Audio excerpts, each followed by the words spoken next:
Le déconfinement arrive, alors on va acheter les masques, on va acheter les gants, on va tout faire pour se protéger à l'extérieur. Et j'ai envie de te poser une question, quelles précautions as-tu prises pour te protéger à l'intérieur?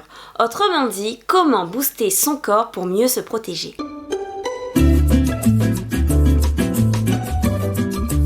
Bonjour, je m'appelle Jenny, bienvenue sur ma chaîne YouTube destinée aux personnes qui désirent avoir un processus clair et structuré pour apprendre à mieux manger sans sucre raffiné. Pour ne rater aucun conseil, je t'invite à t'abonner à cette chaîne et à cliquer sur la clochette pour être averti quand je sors une nouvelle vidéo. Comme je te le disais dans l'introduction, le déconfinement arrive et je souhaitais partager avec toi les actions, les astuces que je pratique moi-même pour pouvoir être plus forte à l'intérieur et pouvoir mieux résister au virus. Les conseils que je vais partager avec toi ne vont pas te tamponner, virus interdit, c'est bon, je suis inatteignable, intouchable. Ce n'est pas ça, c'est juste que c'est un travail de préparation, c'est-à-dire un travail qui te permettra de mieux résister et d'éviter en tout cas de tomber malade ou d'éviter les virus.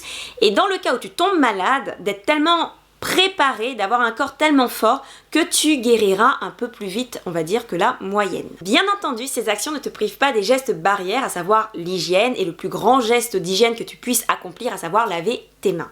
La première des actions, se brosser les dents. Et là, je t'entends déjà, waouh Jenny, c'est quoi le rapport entre se brosser les dents et le fait de booster son corps à l'intérieur? Mais il faut savoir que les dents sont les premiers remparts à ce que tu vas manger, à ce qui va rentrer dans ta bouche. Et là, ça paraît en tout cas complètement logique. Alors, comment avoir une bonne santé buccale? Déjà, le fait de se brosser les dents le matin et le soir, le fait également d'utiliser du fil dentaire qui permet de retarder l'apparition de la plaque dentaire.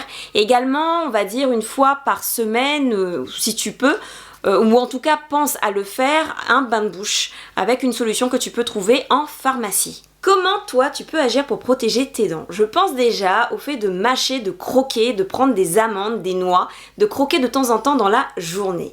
Il y a également le fait de faire attention à la température des aliments que tu manges, pas trop froid et pas trop chaud. Donc ne pas être dans les deux extrêmes, essayer d'avoir des températures plutôt modérées. Puis le dernier point, ne pas manger des aliments qui vont attaquer tes dents. Je pense au soda, je pense à toutes ces boissons colorées, multicolores qui contiennent on va dire des ingrédients qui ne sont pas très sains et qui ne sont pas non plus très naturels. Donc qui ont tendance à attaquer tes dents et qui ne vont pas contribuer à leur bonne santé. Et s'il fallait te donner un conseil par rapport à cela, essaie de miser un maximum sur des ingrédients, des aliments naturels, le plus naturels, les plus crus possibles, et évite les sodas, les boissons multicolores qui vont plutôt attaquer tes dents au lieu de t'aider, qui vont, on va dire, ne pas contribuer du tout à ton hygiène, à ta santé buccale.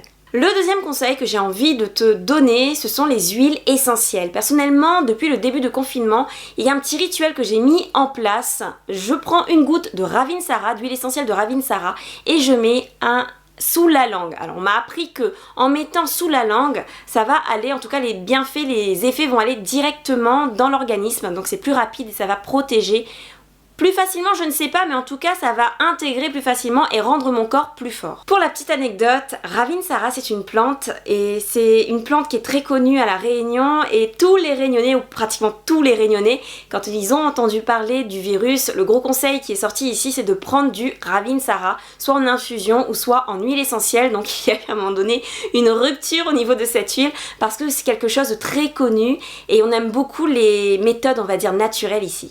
Est-ce que ce conseil a du sens pour toi? Je te laisse me le dire en commentaire. Le troisième conseil que j'ai envie de partager avec toi, c'est de manger des aliments qui vont booster ton corps. Et le premier aliment auquel je pense, c'est le gingembre.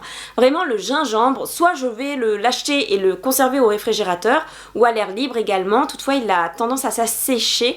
Ou soit je vais l'acheter et le conserver au congélateur. Et là, ça me garantit de pouvoir en avoir quand je veux faire une infusion, quand je veux l'utiliser dans mes plats préparés avec une viande, avec du poisson, ça accompagne très bien le poisson, ou dans un dessert, par exemple dans un dessert à base de mangue. Je trouve que mangue, gingembre, c'est une association vraiment qui est géniale. Et le gingembre mangue est encore, au niveau du goût, encore meilleur. Je pense également au curcuma. Alors le curcuma, c'est une épice qu'on utilise beaucoup dans les préparations de plats. Dans une purée, tu peux en mettre.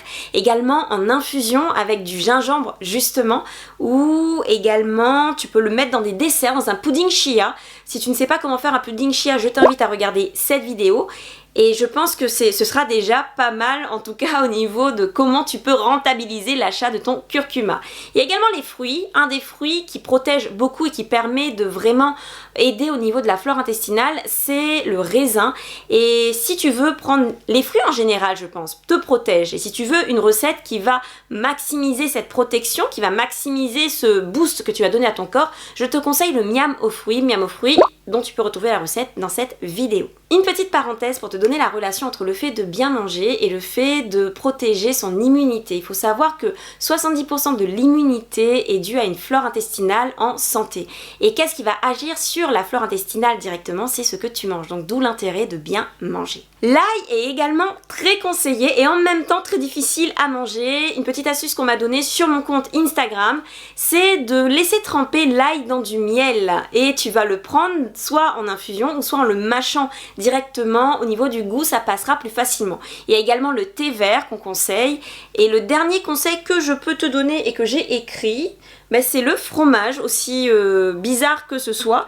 Le fromage, tu sais que je suis sans lactose et tu sais que je ne mange pas forcément de fromage. Toutefois, pendant ce confinement, j'en ai pris. Pourquoi? Parce que le fromage est fermenté et ce qui se passe, c'est qu'on a des bactéries, de bonnes bactéries qui vont t'aider au niveau de ton intestin. Tu sais, c'est l'histoire des prébiotiques et des probiotiques.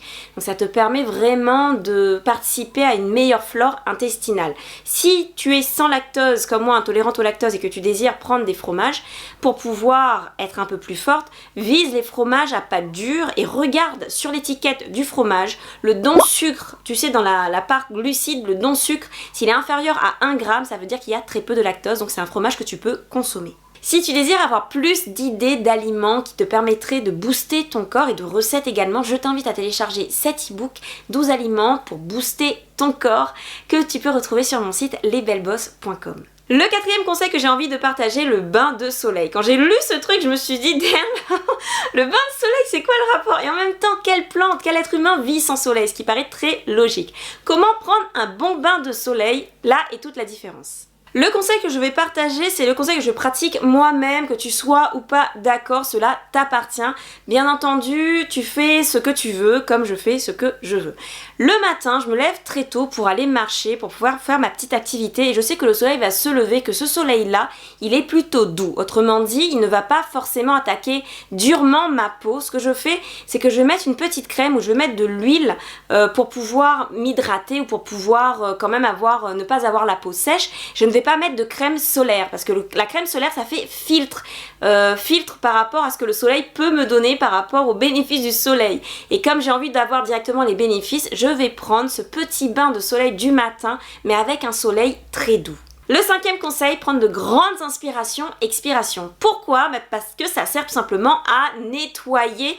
On va dire que c'est comme si tu avais des vilaines cellules ou plutôt des cellules périmées et que en prenant des grandes inspirations et en expirant, tu vas les enlever, les remplacer par quelque chose d'un peu plus frais, d'un peu plus neuf.